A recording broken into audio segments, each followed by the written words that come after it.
계속 진행할까요? 자, 암기하셨어요? 1.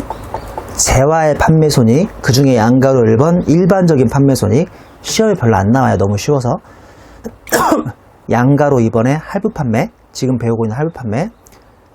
1. 그 중에서 장기 할부 판매, 원칙은 명목가치, 예외는 현재가치 또는 회수기일. 다만 그 전제는 뭐였을 때? 기업회계가 결산상 그렇게 했을 때. 2. 단기 할부는 함정으로 나오는데 걔는 그냥 일반적인 기준인 그냥 인도주의. 자, 그 중에서 첫 번째 장기 할부 공부합니다. 단기 할부는 공부도 안 해요. 단기 할부는 일반적인 기준이니까. 자, 이 장기 할부입니다. 요거 지금 페이지 70페이지에 나오고 있는데, 이거는 제가 이것도 자랑스럽게 얘기할 수 있습니다만, 이 사례는 제 책에만 있습니다. 왜 그런지 아세요? 여기서부터 학생들이 워낙 헷갈려다 보니까 일부러 좀 사례를 만들어 봤어요. 그리고 기업회계를 까먹었잖아요. 기업회계랑 차이 좀 느껴보시라고. 6장에는 기업회계 회계 처리가 진짜 설명이 많이 되어 있습니다. 그 어떤 다른 책보다 제가 자신있게 말씀드리는데, 기업회계를 진짜 설명을 많이 해놨어요. 여러분들이 기업회계를 헷갈려 하니까. 7기 1월 1일 날 A사는 B사에다가 토지를 양도하기로 했는데, 장부가는 그냥 210원으로 가정할게요. 말 그대로 가정. 매년 말 100을 회수하는 조건으로 양도를 했답니다. 이게 나예요. A사. 이게 난데, 내가 양도자거든요. 또는 매도자인데, 내 토지를 사가는 B사 양수자가 300이 너무 큰 숫자라며 300에 팔기로 했는데, 앞으로 올해 연말부터 15년 말, 16년 말, 17년 만에 3번에 나눠주긴대요. 재무회계, 중급회계에서 이런 거래 많이 배웠어요? 많이 배웠을걸? 나는 지금도 기억나는데 2.48685인가? 뭐 그거 현가계수 배우지 않았어요? 나도 기억하는구만. 2.48685인가 뭔가 있잖아요. 자, 근데 얘를 그러면 이렇게 나한테 내가 팔고 얘가 나한테 돈을 주기로 했는데 300원 주기로 했으니까 이걸 무슨 가치라고 불러요? 명목가치라고 부르죠? 네? 왜 우리가 재무회계 배우기 전에는 이거 300원짜리 거래로 배운 거 아니에요? 배우는 게 아니라 인생을 살면서는 이거 300원짜리 거리로 알고 있잖아요. 지금도 길가에 나가서 아무나 잡고 이거 얼마짜리 거래입니까? 그러면 다 300원짜리 거래라고 할걸? 회계학을 모르는 사람들은 이거 다 300원짜리 거래라고 합니다. 근데 우리는 배웠어요. 현재가치라는 걸 배웠잖아요. 왜 그러세요? 모른 척 하지 마시고. 1년 후, 2년 후, 3년 후 이때 100 받고 이때 100 받고 이때 100 받으면 왜 그러세요? 모른 척 좀 하지 마세요. 이거 현재가치로 땡기고 현재가치로 한 번, 두 번 땡기고 현재가치로 한 번, 두 번, 세 번 땡기면 지금 현재가치 나오잖아요. 현재가치. 이거 2.48685인가 하면 248원이라고 많이 배웠을 텐데 저는 귀찮으니까 이거 그냥 270원이라고 가정합니다. 됐죠? 자, 그러면 올해 연말부터 앞으로 3번 동안 뭐를 해나가야 돼요? 현재가치의 반대말 유효이자율법으로 뭐 해나가죠? 상각으로 쳐올리고 상각으로 쳐올리고 상각으로 쳐올리는 거 아닙니까? 처음 배워요? 그럴 리가 설마. 중급회계에서 이것만 배우다 나한테 왔을 텐데 지금 세법으로. 중급회계에서 주구장창 이런 거 배우잖아요. 현재가치. 자, 제가 그냥 편의상 쉬운 숫자를 하기 위해서 편의상 9원, 10원, 10원으로 해드릴게요. 편의상 9원, 10원, 11원으로 해드릴게요. 편의상. 이걸 유효이자율법이라고 합니까? 정액법이라고 합니까? 이거 유효이자율법이라고 하지 않아요. 편의상. 제가 9원, 10원, 11원이라고 해드릴게요. 편의상. 자, 이거 기억하시고 그 다음에 그 밑에 표 좀 보실래요? 잘 보세요. 잘 보세요. 이거를 명목가치라고 부릅니다. 요거를 현재가치로 부르죠. 요거를 회수기일 도래기준이라고 불러요. 오케이? 명목가치부터 해볼까요? 명목가치. 나 확실한 건 지금 토지 얼마짜리 팔았다? 210원짜리 판 거 아니에요? 장부가 210원으로 가정했어요, 아까. 그리고 장기 미수금은 300 잡혀요. 이거는 외상매출금 잡히는 거 아닌 거 알죠? 왜냐면 삼성전자는 반도체나 핸드폰을 파는 회사이기 때문에 그거 팔고 못 받은 돈은 외상매출금이고, 얘처럼 토지 건물 못 팔고 못 받은 돈은 미수금이라고 하지 않아요? 내가 별의별 걸 다 가르친다. 이거는 회계원리인데. 그렇지 않습니까?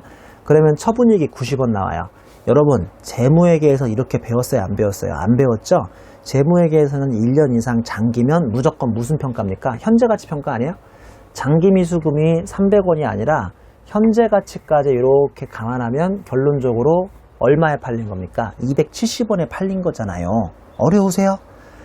210원짜리 270원에 팔았으니까 처분이익은 90원이 아니라 얼마입니까? 60원이잖아요. 60원. 어려우신가 보죠? 어려우세요 이거? 자, 그리고 이게 기업회계예요. 이게 기업회계. 기업회계는 올해 연말부터 이제 장기 미수금이 얼마씩 들어오겠어요? 100원, 100원, 100원 3년 동안 들어올 거 아닙니까? 그쵸? 100원 3년 동안 들어올 때마다 여기다 뭐를 잡으면 돼요? 현금 100, 100, 100 잡으면 되죠. 그러면서 이 현할차를 여기다가 9원, 10원, 11원씩 없애기로 했잖아요. 유효이자율법으로. 9원, 10원, 11원은 어떻게 나왔는지 제발 물어보지 마세요. 가정한 거니까. 네? 9원, 10원, 11원 나오는 거 아니에요? 그러면서 현할차 9, 10, 11 없앨 때마다 대변에 뭐 잡아요? 이자 수익 잡지 않나? 처음 배우나 이런 거? 자, 다시 명목가치, 그 다음에 현재가치, 그 다음에 회수기일 중에 기업회계에서는 무조건 뭐 쓴다? 이거 쓴다. 세법은 뭐 쓴다? 세법은 이거 쓴다. 그냥 현재가치 안 잡고 현할차 없어요. 여기 현할차 없고 올해 연말부터 장기비수금 100 없애고 현금 100 들어오면 돼요. 이해하셨습니까? 자, 세법은 상동 그냥 그대로입니다. 원칙으로. 세무조정은 없어요. 왜냐면 원칙이니까. 자, 세법 기업회계가 현재가치 썼다고 쳐요. 그러면 장기미수금 100원 들어오고 현금 장기미수금 100원 없애고 현금 100 들어올 때 현할차 9 없애고 이자 수익 9 잡습니다. 이거 세법에서 인정돼요? 안 돼요? 된다니까요. 특례원으로 인정돼요? 세무조정 있어요? 없어요? 없죠. 없어요. 자, 요거 7기의 손익 보세요. 7기의 손익 명목가치는 올해 처분이익 90원 나왔으니까 90원 더하기 이자 빵. 이해되세요? 8기에 이자 잡을 거 있다 없다? 없다. 명목가치니까. 9기에 이자 잡을 거 있다 없다? 없다. 명목가치니까. 자, 근데 현재가치는 올해 처분이익은 얼마밖에 안 나온다. 60원. 그 다음에 이자 수익 얼마 나온다? 9원. 그리고 내년에 현할차로 아까 얼마 생각한다? 10원. 내후년에 얼마 생각한다? 11원. 이해하셨습니까? 자, 원칙으로 해도 결론적으로 3년 동안 손익은 얼마가 나와야 돼요? 플러스 90원.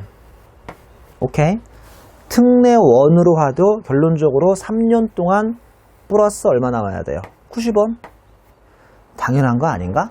원칙하고 특례하고 넓은 의미에서 그 결과가 같아야 돼요? 달라야 돼요? 같아야지. 같아야 원칙도 인정되고 특례도 인정되는 거 아니에요? 원칙으로 하면 처분이익이 3년 동안 90원 나오는데 특례로 하면 70원 나온대요. 어떤 바보가 원칙으로 하겠습니까? 다 특례로 하지. 이해되세요? 그러니까 너무 당연한 거지만 원칙하고 특례는요, 결론적으로 3년이라는 큰 기간을 놓고 보면 넓은 의미로 대범하게 놓고 봤을 때 결과가 똑같아야 하지 않을까요? 그래야 원칙도 인정되고 특례도 인정되는 거죠. 안 그러면 원칙은 90원인데 특례는 70원만 잡으면 돼요, 이익을. 그러면 나 같으면 특례 쓴다. 왜냐하면 나는 재무회계 강사니까, 세법 강사니까. 세법 강사니까 이익이 커야 좋으니까 작아야 좋으니까. 작아야 좋으니까 특례 쓰지. 이해되세요? 강의 어려우세요? 잘 생각해보세요. 강의 쉬우니까. 자, 다시 한번 설명합니다. 다시 한번. 기업회계는 명목가치다, 현재가치다. 현재가치다. 그러니까 현재가치로 할인하면 270원의 판셈이니까 처분이익은 60원 나온다. 올해 연말부터 주구장창 장기미수금 들어올 때마다 현금 잡으시고, 장기미수금 없애고 현금 잡으시고 현할차를 9원, 10원, 11원 생각해 나가라. 그러면 이자 수익이 9원, 10원, 11원 잡힐 것이다. 그러면 명목가치는 올해 그냥 처분이 90원에 이자 없으니까 90원이 3년 동안 인정되고, 그 다음에 현재가치는 올해는 처분이 60원에 이자 9원, 내년은 10원, 내후년은 11원이다. 아무튼 얘도 3년 동안은 처분이 90원이다. 자, 똑같다. 두 개는 똑같다. 회수기일 도내기준 놀고 있네. 이런 회계처리는 없는데, 이거는 기업회계에서, 즉 재무회계에서 중소기업만 인정되기 때문에 재무회계에서는 하나도 안 중요해요. 재무회계에서는 이런 거 거의 공부 안 했을 거예요. 기억도 못 하실 거예요. 근데 중소기업만 이게 인정돼요. 자, 회수기일 도래기준은 돈을 회수할 때마다 손익을 인식하는 겁니다.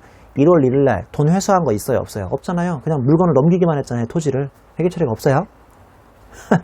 미안, 우리 한번 크게 비웃어 주자. 빨리 비웃어요. 빨리 비웃어.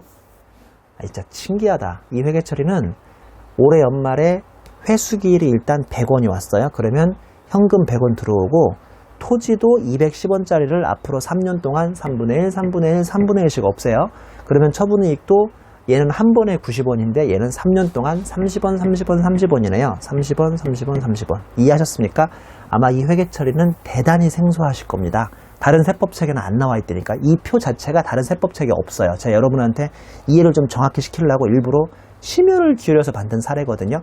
선생님 그럼 이 사례 말고 다른 사례는 대충 만들었습니까? 아니지. 모든 사례를 심혈을 기울여 만들었지. 근데 이 사례 진짜 심혈을 기울여서 만든 사례인데요. 보다시피 30원, 30원, 30원입니다. 얘도 결론적으로 3년 동안 처분이익은 얼마가 나와야겠어요? 당연히 90원이 나와야겠죠. 그래야 특례니까. 이해됩니까? 자, 여러분 잘 들어보세요. 어느 날은 하루 종일 고된 하루 일과를 마치고 집에 갔는데 아버지가 한숨을 쉬십니다. 아버지 왜 한숨을 쉬세요? 성종아, 아버지가 오늘 지긋지긋히 안 팔리던 그 토지를 결국은 팔았다. 아유 아버지 축하드려요. 잘 파셨네요. 야 근데 성종아 한숨이 나온다. 왜요 아버지? 이 토지를 팔았더니 처분이익이 많이 나오더라. 얼마가 나오던데요? 90원 나온다. 야 90원. 아버지 그게 무슨 말씀이신데요? 내가 이거 210원짜리인데 예전에 210원에 사왔는데 상대방한테 300원에 팔기로 했다. 처분이익이 90원 나온다. 야 아버지 축하드려요. 그 한마디로 210원에 사와가지고 300원에 팔았으니까 우리 이익 난 거 아니에요? 성종아 너는 회계사 수험생이라며 이렇게 머리가 안 돌아가냐? 왜요 아버지? 세금 내야 하잖냐 세금. 이거 90원에 어떻게 세금을 내냐. 이거 90원 세금 다. 세금 무섭다. 아버지가 이래요. 아버지한테 배운 거 써먹어야지. 아버지 제가 그럴 줄 알고 배운 게 있습니다. 뭔데 성종아? 아버지 회계 처리가 3개가 있어요. 아버지가 그 다음부터는 안 들어. 무슨 말인지 모르니까. 그러니까 아버지는 들으려고 안 할 거예요. 무슨 말인지. 우리 같은 사람이 이런 거 공부합니다. 전 세계에서 이런 거 공부하는 사람은 우리밖에 없어요. 회계사, 세무사, 수험생. 이런 거 누가 아무도 관심도 없죠. 아버지 지금부터 제가 3가지 방법을 소개해 드릴게요. 명목가치라는 방법이 있고요. 현재가치라는 방법이 있고요. 회수기일이라는 방법이 있어요. 그럼 아버지가 뭐라고 그러겠어요? 잡소리 그만하고 아무튼 3개 중에 내가 지금 제일 세금을 조금 낼 수 있는 방법을 소개해줘 라고 하겠죠. 맞죠? 그냥 아버지는 이런 거 궁금해하지 않으니까 아무튼 3개 중에서 나 그냥 세금 조금 내는 방법 빨리 소개해줘. 그럼 아버지 죄송하지만 원칙인 1법을 써도 세금은 90원에 대해서 내셔야 하고요. 특례 1법을 써도 세금은 90원에 대해서 내야 하고요.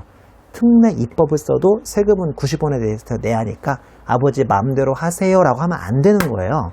아버지한테 1번, 2번, 3번 중에 뭐를 소개해줘야 제일 세금이 조금 나와요. 몇 번? 1번, 2번, 3번 해도 세금은 똑같이 90원에 대해서 나오는데 세금은 빨리 내야 좋아요? 늦게 내야 좋아요?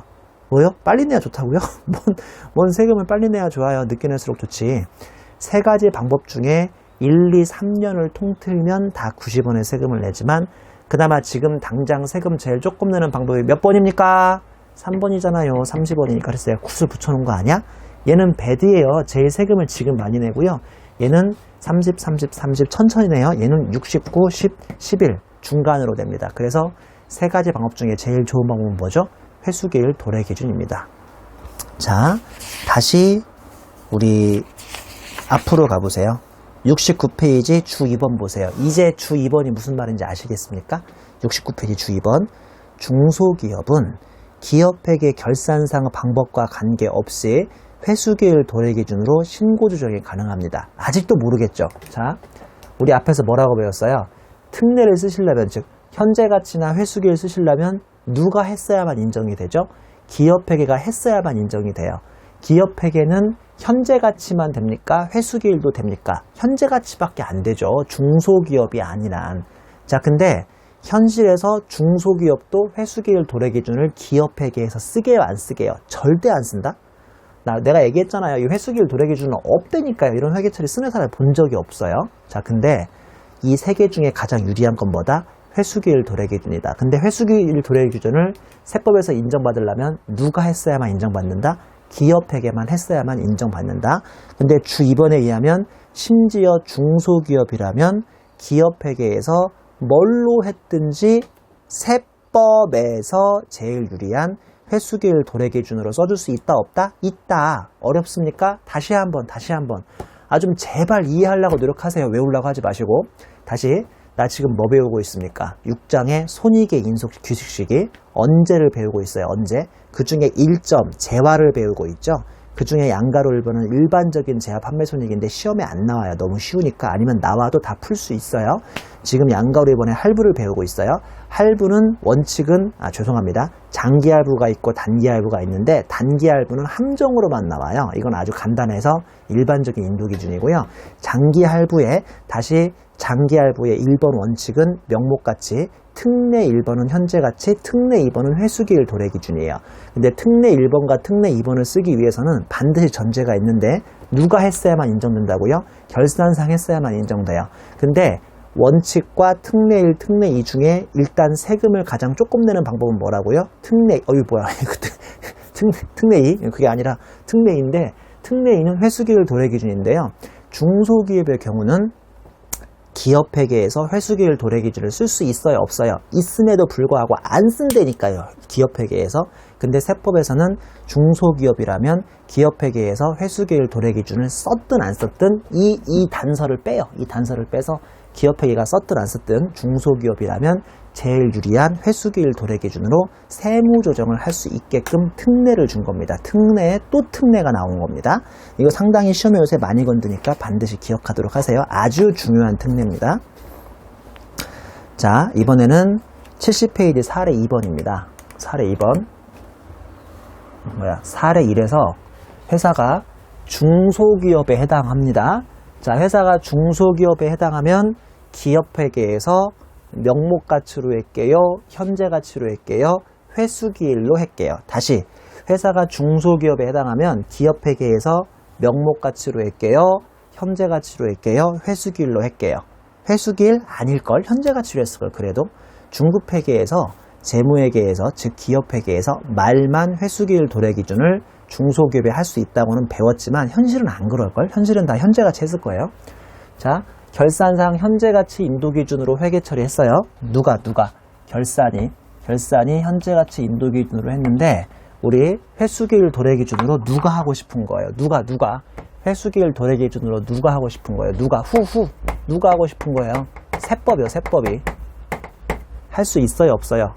있죠. 문제에서 이 문제의 단서는 누구니까? 중소기업이니까 할 수 있다고요. 자, 7기에 아까 토지 210원짜리 장부가액 없애고 상대방한테 300원 받기로 했고 이게 현재가치가 270원이었으니까 죄송합니다. 그쵸. 270원이었으니까 현할차 30 잡히고 처분이 60 잡히죠. 그리고 올해 연말부터 장기미수금 100 회수하고 현금 100 잡고 이자 수익 9, 10, 11 현할차 9, 10, 11 맞죠? 자, 여기 있네. 여기 내년도 미수금 100 없애고 회수하고 현금 100 내년에는 10 여기 있죠? 여기. 자, 세법은요. 얘가 중소기업이니까 세법은 얘는 현재가치 할인 차금 잡는 거고 얘는 회수기일 도래 기준 잡고 가능합니까? 불가능합니까? 가능하죠. 가능합니다. 중소기업이니까. 자, 그러면 회수기일 도래 기준은 1월 1일 날 아무것도 없고요. 12월 31일 날 토지 이거의 3분의 1 70 현금도 이거의 3분의 1 100 처분이익 30 잘 보세요. 기업회계 69 잡았죠? 세법은 30만 잡으셔야 돼요. 입금불산입 39 어려우세요? 자, 8기 기업회계는 더 이상 처분이익은 잡을 게 없고 매년 이자 수익만 10씩 맞아요?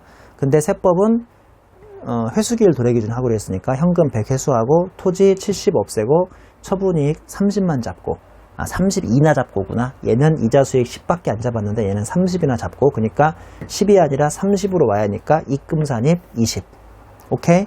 자, 9기는 없는데요. 9기에 얘가 이자 수익 얼마겠어요? 11 얘는 처분이익 얼마예요? 또 30 그러니까 얘는 또 입금산입 얼마 더 하시면 됩니까? 입금산입 19 더하면 되죠. 맞죠? 그러면 결론적으로 39 입불했다가 20 입금, 19 입금 그럼 결론적으로 3년 동안 똑같다. 3년 동안 똑같아요. 어떻게든 이렇게 해서 회수기일 도래 기준까지 정확히 배우셨습니다. 오케이? 어렵습니까? 이렇게까지 사례를 설명해도 어려워요? 어려우시면 다시 가서 복습하세요. 제가 여러분 혼자도 충분히 복습할 수 있게 이 사례는 정말 심혈을 기울여서 만들었거든요. 다만 좀 말은 빨리 했을 수도 있지. 제가 강의하다 보면 막 말을 빨리 할 수도 있는데 집에 가서 천천히 보시고요. 자, 혹시 리와인드해서 리플레이 해서 돌려보고 있습니까? 저는 솔직히 그렇게 못했거든요. 저는 동영상 강의로 공부한 거의 1세대예요. 저희가 공부할 때 말씀드린 것처럼 강의 테이프라는 걸로 공부하다가 처음 동영상이 나왔어요.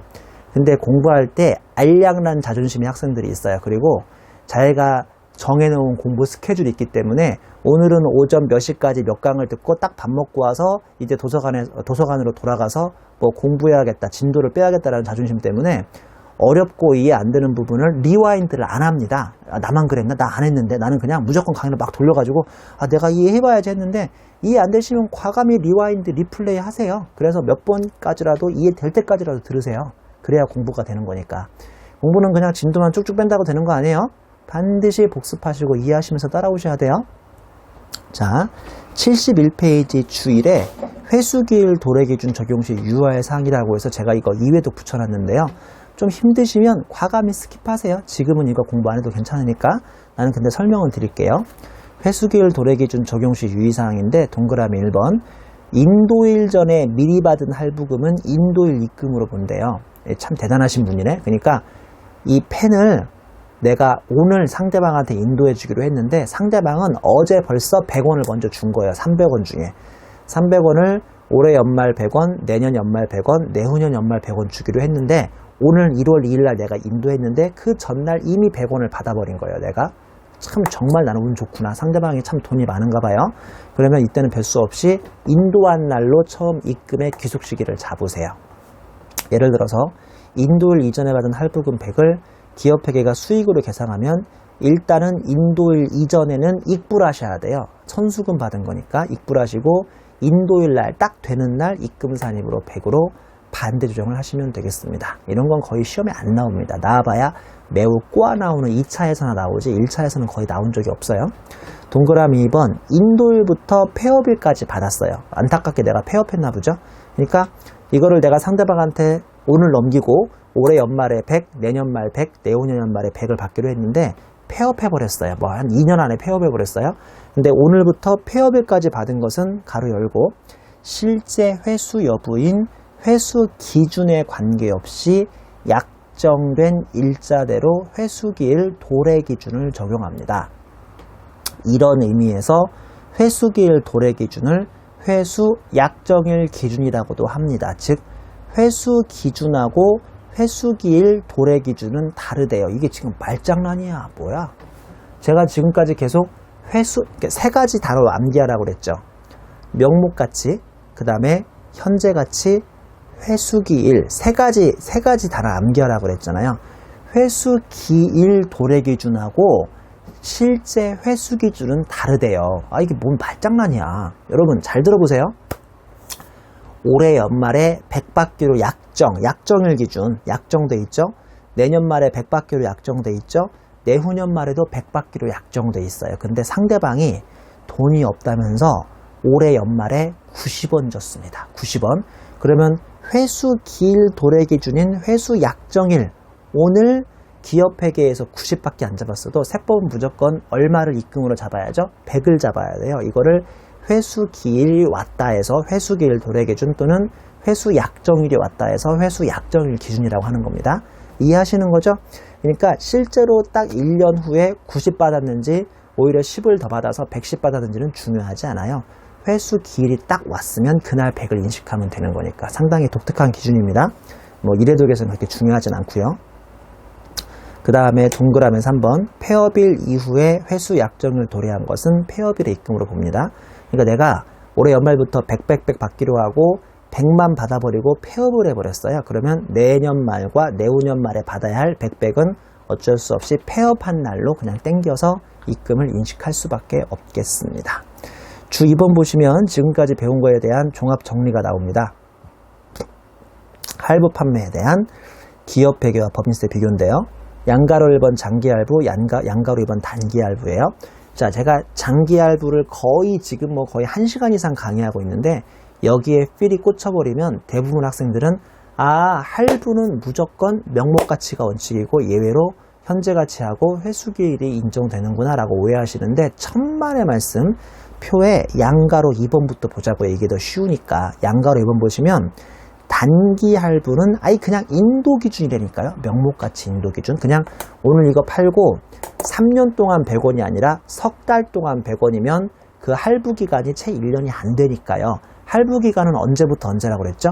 물건 인도한 날부터 마지막 할부금 받는 날까지가 아니라 인도일의 다음 날부터 마지막 할부금 받는 날까지니까요. 이 기간이 1년이 안 되면 그냥 오늘 인도한 날 300을 인식하시면 되는 거예요. 매출액을. 근데 양가로 1번에 장기 할부라면 동그라미 1번 원칙 기업회계는 인도 기준의 현재 가치 평가합니다. 인도 기준 암기하시면 안 돼요. 현재 가치를 암기하셔야 하는 거예요. 현재 가치 인도 기준. 근데 오른쪽 세로에 법인세법은 인도 기준인데 가로 열고 무슨 가치죠? 명목 가치를 씁니다. 그러면 둘 사이에는 차이가 있어요, 없어요? 있으니까 세무조정이 나오겠습니까? 안 나오겠습니까? 나와야 하는데 그게 귀찮을까봐 동그라미 2번 특례를 만들어준 거예요. 특례. 특례 보시면 일반 기업 회계 기준은 비상장은 중소기업이라면 회수기일 도래 기준 적용 가능한데 이렇게 안 써요. 기업 회계에서. 그리고 K의 IFRS라면 중소기업이라 하더라도 상장했으므로 회수기일 도래 기준 적용 불가능하다고 되어 있는데 이건 중요하지 않아요. 우리는 오른쪽 세로의 법인세법이 중요한데 법인세법은 기업회계에서 현재가치 평가하면 인정해주고요. B에 기업회계에서 회수기일 도래 기준 적용하면 인정해주는데 내가 현실에서 A는 진짜 많이 봤지만 B는 본 적이 없다고요. 기업회계에서는 회수기일 도래 기준을 적용할 수 있게 해놨지만 적용을 아무도 하지 않아요. 제가 지금까지 본 적 없어요. 11년 동안. 근데 그 밑에 단이 중요한데 중소기업은 기업회계가 어떻게 했든지 관계없이 중소기업이니까 제일 열악하고 힘이 없는 중소기업이니까 기업회계에서 어떻게 했든지 관계없이 원하신다면 뭐를 할 수 있어요? 원하신다면 회수기일 도래 기준으로 신고 조정을 할 수가 있습니다. 자, 이해되셨어요? 이해 잘 하셔야 돼요. 이해될 때까지 공부하셔야 돼요. 왜냐하면 다시 말씀드리지만 지금 배우신 장기할부가 6장의 가장 전형적인 포맷을 보여주고 있습니다. 원칙은 어떻게 하는데 기업회계가 어떻게 했으면 특례를 어떻게 해주겠다는 가장 전형적인 포맷을 보여주고 있기 때문에 이 장기할부를 좀 암기하실 걸 제가 강추해 드립니다. 암기하세요. 빨리 암기하세요. 암기했어요? 자, 장기할부 원칙은 뭐다? 인도 기준이다라고 암기하시면 안 되고 명목가치 인도 기준이다. 근데 특례 1, 기업회계가 했다면 현재가치 인도 기준이 이해되고 인정되고 특례 2, 기업회계가 했다면 회수기일 도래 기준이 인정되는데 심지어 중소기업은 기업회계가 했든 안 했든 원하시면 세법에서 뭘로 갈 수 있다? 가장 유리한 방법인 회수기일 도래 기준으로 갈 수 있다. 지금 분명히 이해하신 분도 있을 텐데 이해하셨으면 상당히 짜증날 거예요. 임 선생은 한 말을 또 하고 또 하고 또 하거든요. 이해 못했을까봐. 그러니까 이해한 분들은 짜증내지 마시고 제가 2번, 3번 얘기할 때 암기해버리세요. 차라리 암기를 해버리세요. 물론 암기해도 3일 후에 까먹겠지만 그러면 또 암기하시면 되죠. 뭐 합격할 때까지. 71페이지 2점 가십니다. 용역매출과 예약매출이죠. 양가로 1번의 손익인식 기준입니다. 반가로 1번 장기 또 이렇게 나오죠. 원칙은 진행기준 가로 열고 장단기 분물하고 진행기준이 원칙임. 동그라미 2번의 특례는 기업회계 기준에 따라 그 목적물의 인도일에 속하는 사업연도의 수익과 비용으로 계상한 경우 이걸 예약매출이라고 하는데 화살표 보시면 인도기준 적용이 가능하다라고 되어 있습니다. 반가로 2번 단기죠. 동그라미 1번 원칙은 진행기준 가로 열고 장단기에 불문하고 진행기준이 원칙임. 동그라미 2번 특례에 중소기업이고 계약기간이 1년 미만인 단기건설은 인도기준 적용 가능합니다. 무슨 말인지 이해되시죠? 이거 솔직히 내가 말해볼까? 이렇게 얘기 듣고 무슨 말인지 이해 못할걸? 이거 듣고 이해하시면 그 천재예요, 천재. 거의 천재십니다. 아마 이해 안 되는 게 원칙이고 정상인데요. 조금 헷갈릴 텐데 제가 한번 천천히 설명을 드릴게요. 지금부터 용역매출이에요, 용역매출. 용역매출 아세요? 용역매출의 전형적인 게 뭐냐? 건설공사 아니에요, 건설공사? 건설공사 같은 거 보통 건물 하나 치는데 3년 걸리거든요. 그러다 보니까 3년 동안 회사가 총 매출액을 어떻게 인식하는지 그런 거 배우시는 챕터입니다. 3년 동안 앞으로 계속 인식하시는 거예요.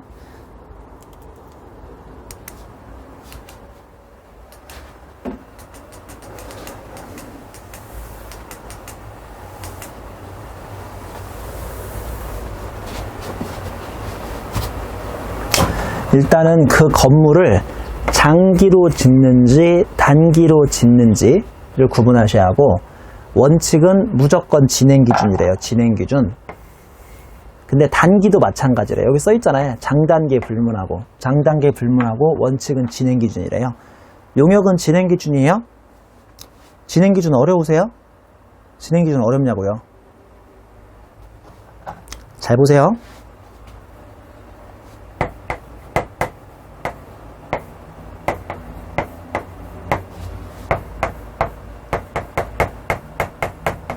이건 좀 말이 안 되는데, 왜냐면 1월 1일 날 강의하는 사람은 없으니까. 제가 실무 강의를 한다고요. 실무 강의.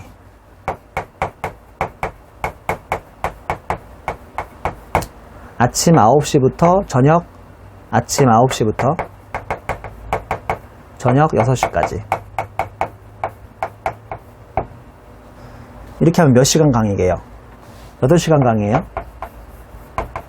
왜 8시간인지 아세요? 점심 1시간 빼야거든요. 그럼 9시부터 10시, 11시, 12시까지 3시간, 점심 먹고 1시부터 2시, 3시, 4시, 5시, 6시까지 해서 8시간 강의입니다. 그러면 이날 8시간 강의합니다. 그러면 총 3일 동안 토탈 24시간 강의하죠. 저 좀 비싸요? 죄송해요, 엄한 소리해서. 제가 학원에서는 강의한 지가 오래 안 돼서 듣보잡 강사. 내가 인정한다, 나 듣보잡 강사인 거. 내가 아직 기라성 같은 강사님들에 비하면 아직 한참 명성이 부족하니까. 근데 실무 강의는 저 듣보잡 아닌데? 저 나름대로 실무 강의 많이 하는데? 내가 그 얘기 했나요? 한국 공인회계 사회라고 있어요. 우리의 그 이익을 대변해주지 못하는 되게 힘없는 이익단체에 있는데, 한국 공인회계 사회에 나중에 여러분 회계사 되면 다 가입돼요. 자동 가입돼요. 한국 공인회계 사회에서 연수 받으셔야 돼요. 1년에 40시간 연수 받으셔야 돼요. 회계사는 매년. 그 연수할 때 나 본다 또? 나 봐요 그때. 연수할 때 나 봐요. 나중에 나 보게 될 거야 아마 연수할 때. 저 나름대로 한국 공인회계사 회계연수원에서 강의하는 사람입니다. 어디 가면 제가 꼭 자랑하거든요. 한국 공인회계사회 회계연수원 아무나 강의 못합니다. 그건 내가 항상 어디 가서 자랑하는데. 나중에 저 많이 볼 거예요.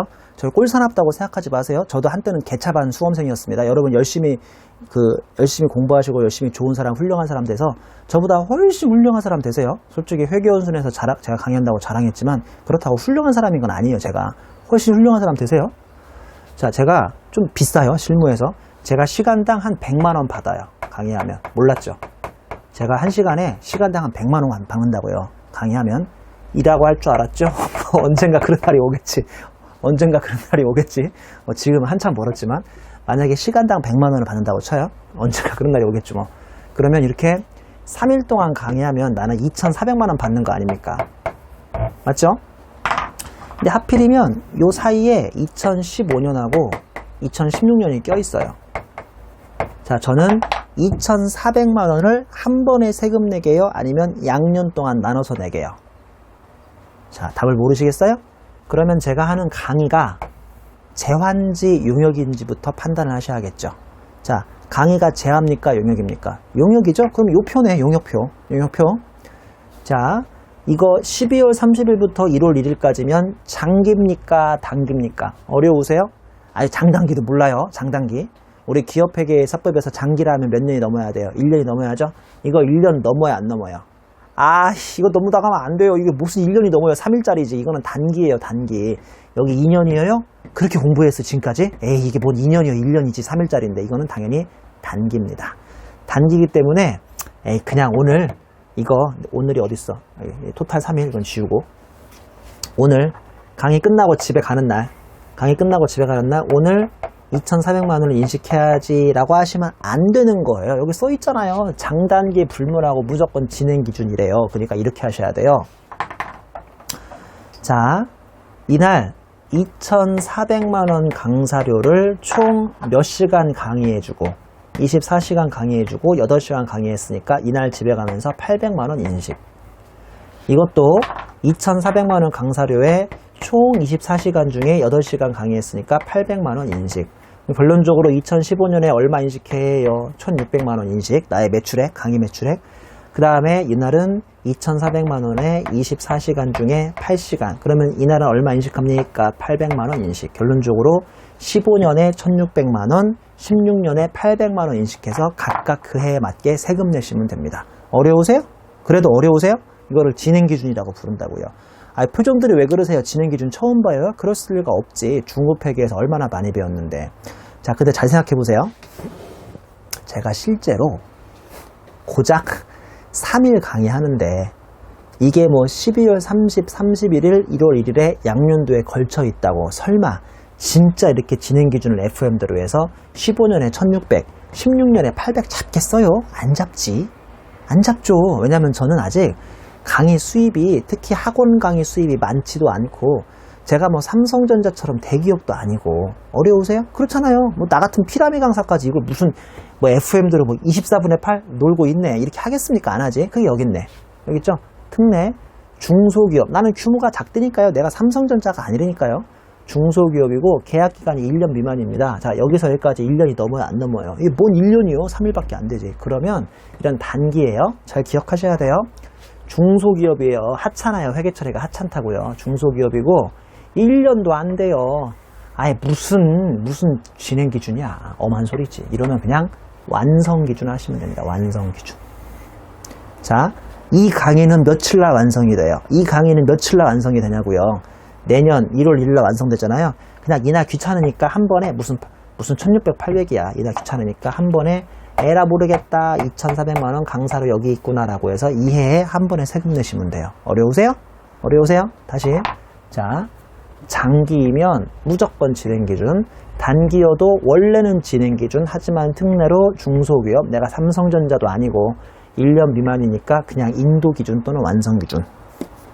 임선생, 인도기준이면 인도기준이고 완성기준이면 완성기준이지 왜 두 개 다 썼습니까? 여러분 이해하기 쉬우라고. 대부분 책에는 인도기준이나 완성기준밖에 없는데 인도기준과 완성기준은 같은 거라고 생각하시면 돼요. 왜 그렇죠? 지금 재화 배웁니까? 용역 배웁니까? 벌써 우리는 용역으로 넘어왔거든요.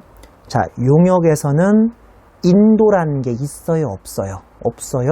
제가 1월 1일 날 강의를 인도합니까? 아니죠. 강의를 완성하죠. 그러니까 재화는 인도라는 게 있는데 용역은 인도라는 게 없고요. 용역의 인도란 뜻은 용역이 끝났다는 소리니까 그걸 완성을 의미합니다. 제가 강의하면서 여러분에게 인도하는 거라는 것은 인도할 수 있는 거라는 것은 침밖에 없어요. 침이나 튀겠지. 침이나 인도가 되지. 이거 말고는 인도가 없거든요. 자, 오늘부터 그냥 용역은 완성주의랑 인도주의랑 같은 거라고 생각하시면 돼요. 이거 중급회계부터 진짜 헷갈렸죠. 나도 헷갈렸었는데 그냥 같은 거라고 보시면 돼요.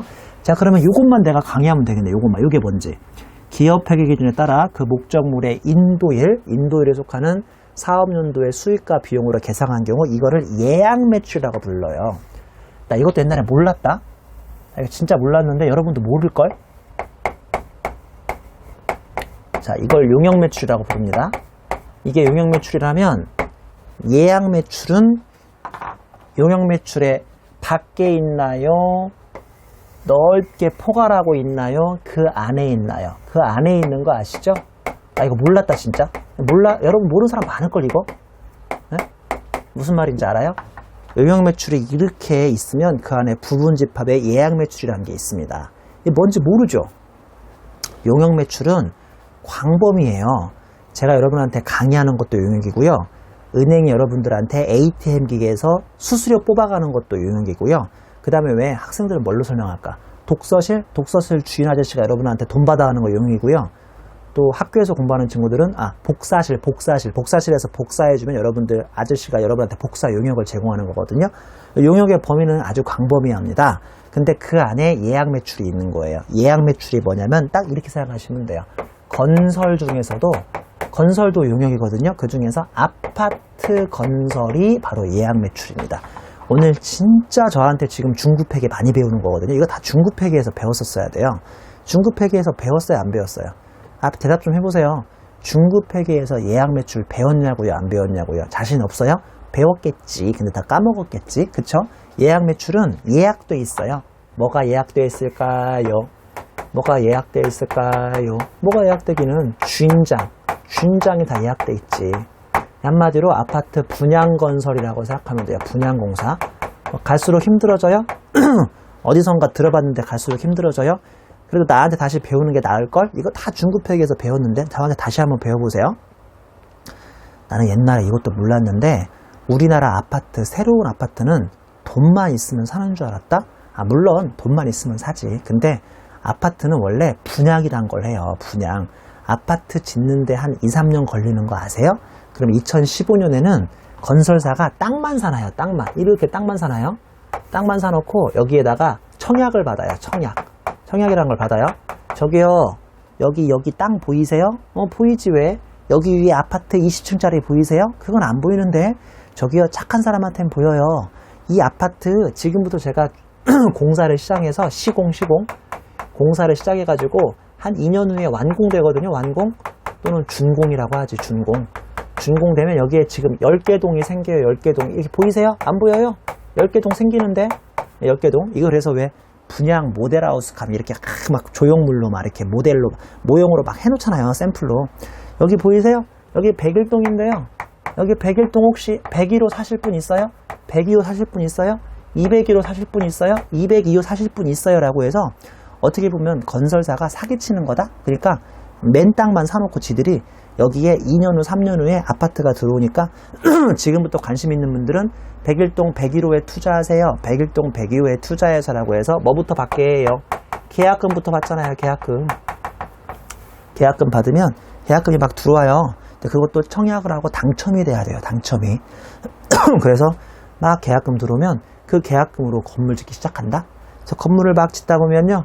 한 3층쯤 건물 올린 다음에 또 돈이 필요하잖아요. 그러면 아까 그 계약금 받은 사람한테 뭐 내라고 합니까? 1차 중도금 받아요. 그걸로 또 4층 올려요. 또 이제 돈 필요하면 2차 중도금 받아요. 그럼 그걸로 5층 올리고 해가지고 이렇게 2년이나 3년 후에 건물 싹 다 지은 다음에 저기요. 2년 전에 여기 101동 101호에 계약하신 김계동 아빠 일로 오세요. 걸로 들어오세요. 저기요. 2년 전에 101동 102호 계약하고 중도금 냈던 김을동 엄마 들어오세요. 거기 빨리 입주하세요. 이게 바로 아파트 분양공사 또는 예약 매출이라고 합니다. 왜 예약 매출인지 아시겠어요? 그래도 모르겠어요? 진짜 모르겠어요? 이보다 더 쉽게 얘기해야 돼요? 모든 게 예약돼 있잖아요. 너 1년 후에 얼마 내라, 2년 후 얼마 내라, 3년 후에 입주하라. 모든 게 예약돼 있단 말이에요. 자, 다시 한번 예약 매출은 용역 매출보다 더 범위가 크다. 아니다. 용역 매출의 일종으로서 예약 매출은 부분집합이다. 뭐라고요? 부분집합이다.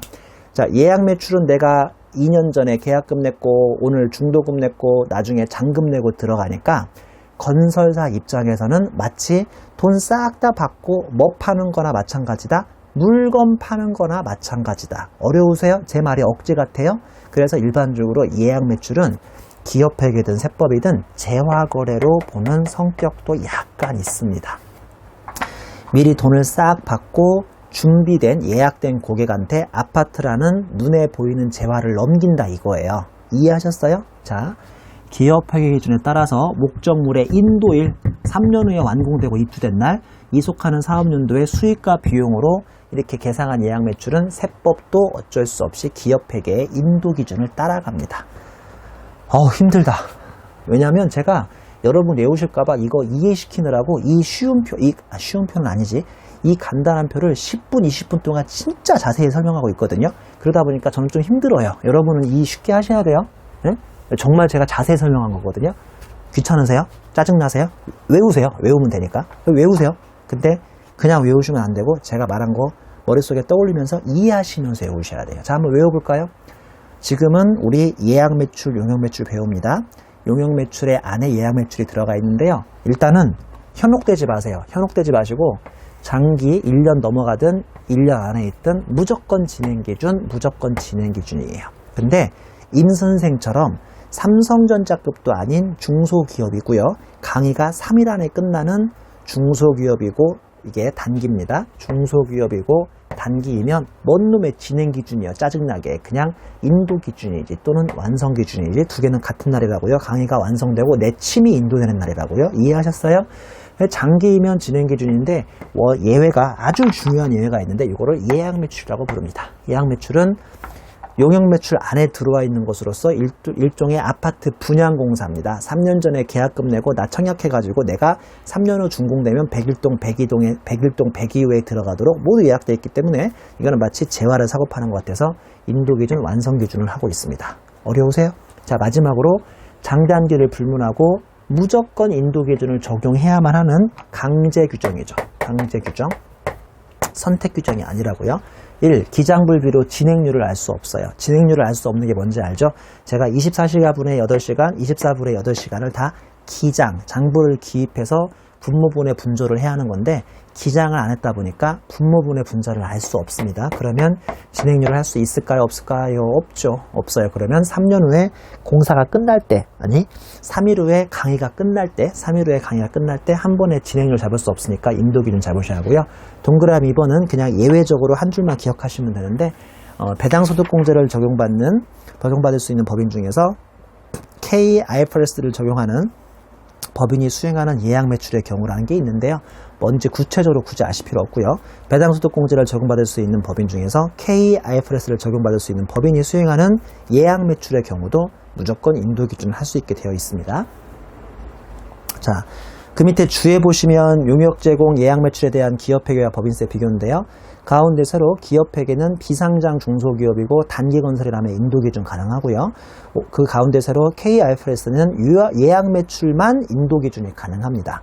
근데 오른쪽 세로의 법인세법은 원칙은 장단계 불문하고 무조건 진행기준이에요.